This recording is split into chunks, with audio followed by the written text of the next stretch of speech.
इष्टाय नमः। ॐ श्रेष्ठाय नमः। ओम गोविंदाय नमः। आता आजच्या या शुभ दिवशी आपण या तुमच्या नूतन वास्तूमध्ये प्रवेश केलेला आहे. कुठल्या तरी एखाद्या याची शेती असू शकते इथे, मग त्याच्या काही इच्छा असतील, त्यानं ती नाईलाजानी विकली असेल किंवा काहीही असू शकतं. त्यानंतर त्या बिल्डरनी ती हे घेतलेली असते, बिल्डरची लोक इथे राहत असतात. शांती शांती वाहा. हे अव्यवाहन आहे, अग्निदेवा तू आम्हाला हे सगळं दे. ओम अग्नये नमः. सर्वान् सर्वेषु तिष्ठसि मेधावी प्रब्रवाम शरदशतम् अदीनास्याम शरदशतं भूयश्च शरदशतात्. ओम शांति शांति शांतिः. स्वाहा.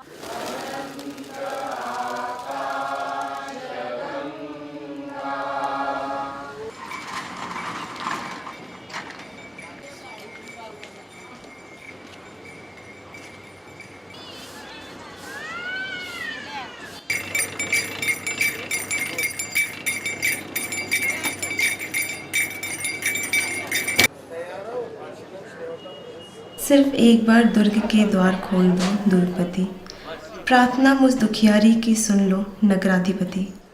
मैं अदृश्य परकोटों बुर्जों वाले इस महानगर से बाहर जाना चाहती हूँ। ध्वनि और प्रकाश के अहर्निश जारी क्रम में मैं एक अनगुंज या छाया तक भी नहीं बनना चाहती। अब इस शोर और चौंधियाती रोशनी से मैं दूर जाना चाहती हूँ।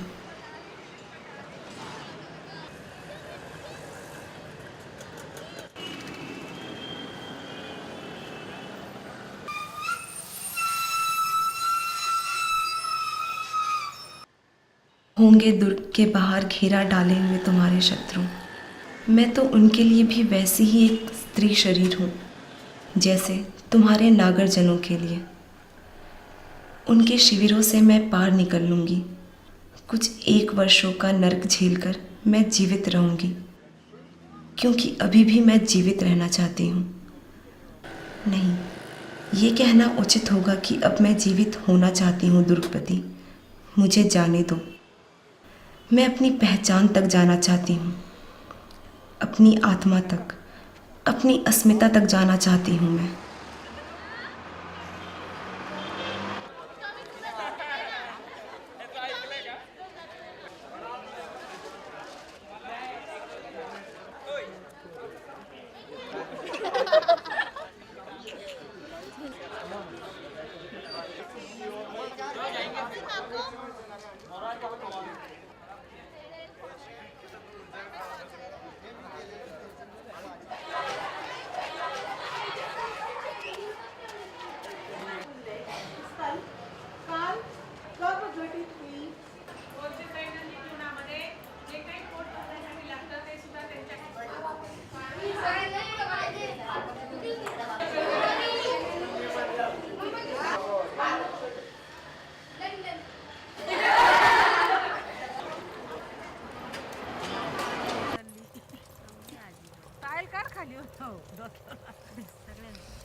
इस जन अरण्य से दूर मुझे उन फसलों तक जाने दो, अपने यौवन के अमृतत्व प्रदान करने के लिए जिनका रस निचोड़कर तुम पीते हो। मुझे उन पौधों तक जाने दो जिनके कंठ फूटने को है।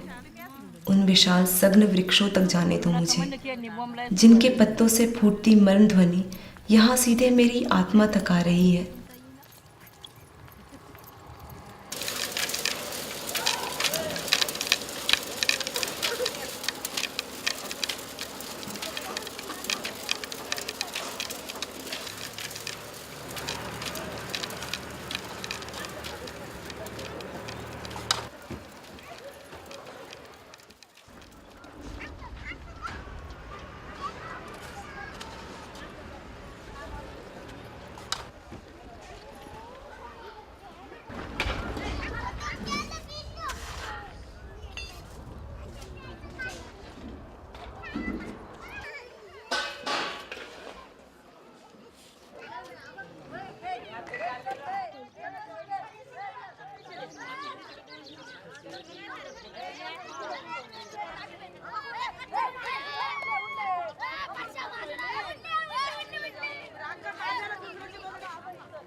ऐसे ही एक वृक्ष के तने से पीठ टिकाकर कम से कम एक बार, भले ही वो जिंदगी में आखिरी बार हो, अपने मन से एक गीत गाना है मुझे, जिसकी कभी किसी ने फरमाइश ना की हो।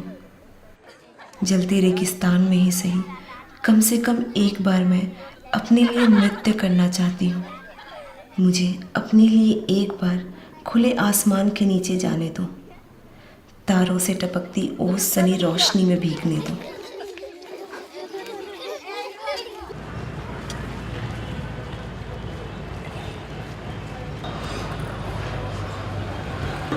तसंच कुठल्याही अनोळखी व्यक्तीच्या ताब्यात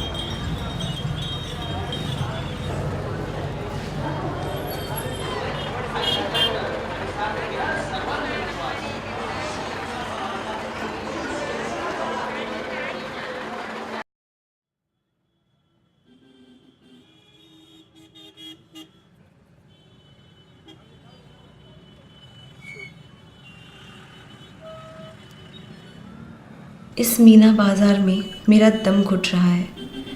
मुझे मुक्त कर दो दुर्गवती। वैसे भी मेरा यौवन अब ढलान पर है। इस नंदन कानन के मदनोत्सवों के लिए राजपुरुषों, श्रेष्ठियों, अभिजनों के आमोद प्रमोद के लिए प्रशस्त राजमार्ग या नगर की जनसंकुल वीथियों से पुष्प सज्जित यान पर आरूढ़ गुजरते हुए अपनी मात्र एक झलक से कामातुर नागरिकों के हृदय को उन्मत्त कर देने के लिए, तुम्हारी मधुशालाओं के लिए और रात्रि आमोद गृहों के लिए मैं अनुपयोगी हो चुकी हूँ।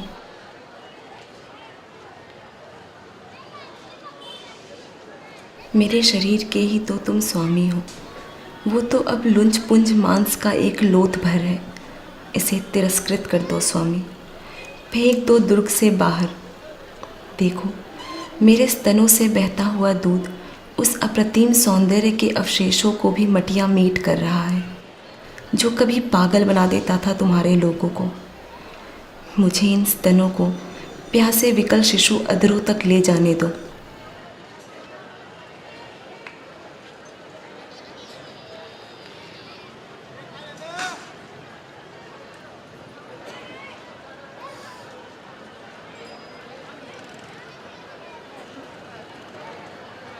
आखिर तुम इस बात से डरते क्यों हो दुर्गवती कि मैं उस गांव को ढूंढ लूँगी जहाँ से कंचे खेलते समय मुझे उठा लाया गया था बचपन में, मौर्य वंश या गुप्त वंश के शासनकाल में, या उससे भी पहले कभी।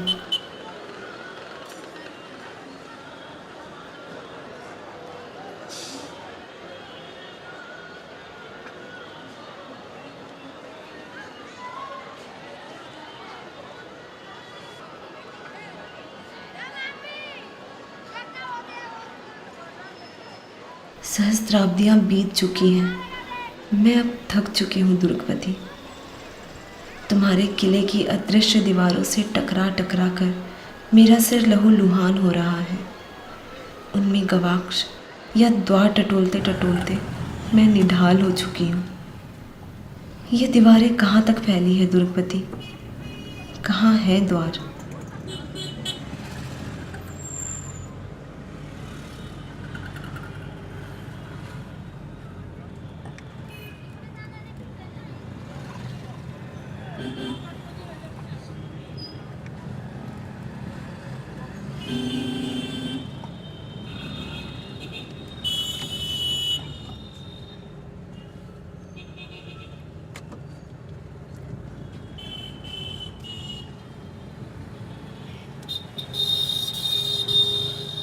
ये दीवारें कहाँ तक फैली हैं दुर्गवती? कहाँ है द्वार?